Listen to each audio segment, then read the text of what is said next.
Magandang araw po sa lahat. Ngayon ay Sabado, ikapito ng Setyembre, taong 2024. Narito tayo para sa isang mahalagang balita tungkol sa disaster risk reduction.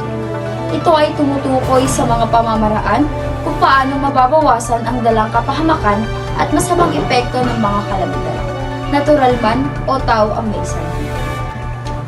Ngayon ay pumunta tayo kay Sheila Maycielo para sa higit pang detalye tungkol sa NDRRMP. Sheila Maycielo.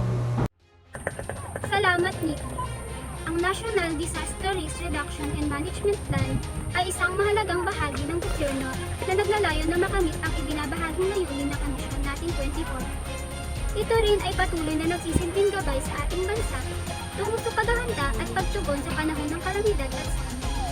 Ang DRRMP ay nagtatag ng ugnayan upang pagsamahin ng iba't ibang ahensya ng gobyerno, pribadong sektor at mga lokal na pamahalaan upang masiguro ang kaligtasan ng bawat mamamayang Pilipino. Sa kabila ng hakbang na isinagawa, patuloy pa rin ang pagdaranas ng bansa ng mga kalamidad tulad ng lindol, bagyo at pagbaha. Maraming salamat, Sheila Maycielo. Samantalang ang mga hakbang na ginawa ng DRRMP ay ibabahagi naman ni Apple Manfred. Oo, Nikki. Ang NDRMP ay mga hakbang upang maihanda ang ating bansa sa anumang sakuna tulad ng pagtuturo o pagsasanay sa mga first responders, pag-ayos ng mga evacuation center, pagbibigay ng mga educational materials tungkol sa disaster preparedness. Nagbibigay din ito direction at patnubay sa mga national government units, local government units, civil society organizations, pribadong sektor at katuwang ng ahensya na tumutulong sa pagpapanatili ng kaligtasan ng mga mamamayan sa Pilipinas. Ang DRMP o Disaster Risk Reduction Management Plan ay may 4 na thematic areas. Ito ay Disaster Prevention and Mitigation, Disaster Preparedness, Disaster Response, and Disaster Rehabilitation and Recovery. Ang 4 na thematic areas ng NDRMP ay nagtutulungan upang mapabuti ang ating kakayanan na harapin ang anumang sakuna. Sa pamamagitan ng 4 na thematic area ng NDRMP, ay mas maprotektahan natin ang ating mga sarili at ang ating mga komunidad. Dumako naman tayo sa mga ahensyang nakakatulong sa panahon ng kalamidad. Makakapanayam natin si Angela para ibahagi ang mga ito. Salamat, Nikki. Narito ang ilang mga ahensya na maaaring tawagan sa anumang oras ng kalamidad o sakuna.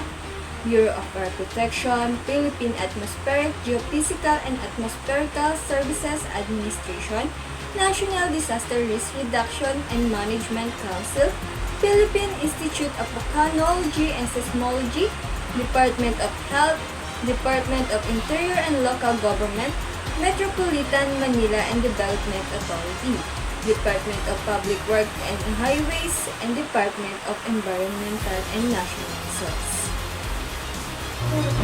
Salamat, Angela. Ngayon, ibabalita ni Alyssa Manuba ang naging pahayag ni Pangulong Bongbong Marcos na nais ng Presidente na direktang mapunta sa ilalim ng Office of the President ang National Disaster Risk Reduction Management Council o DRRMC.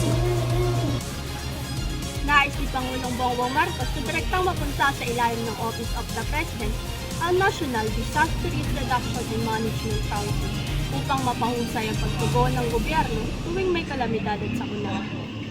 Noong anibersaryo ng Bagyong Yolanda sa Tacloban City, sinabi ng Pangulo na magiging mabuti kung ililipat sa Office of the President ang National Disaster Risk Reduction Management o NDRRMC.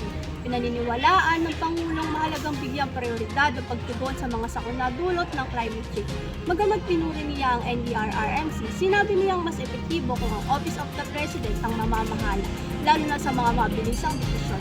May mga paraan para mapabuti ang operasyon ng NDRRMC kapag nasa ilalim na ito ng Office of the President. Dagdag pa ng Pangulo, dahil sa lumalakas na bagyo at mas matinding pinsala ng kalamidad, kinakailangan ng agarang reforma para sa mga aktibo at epektibong pagtugon sa mga sakuna. Mas magagawa ito sa ilalim ng kanyang pamumuno. Ang pagiging handa sa kalamidad at kooperasyon ay mahalaga upang makamit ang ligtas at patibay na bansa.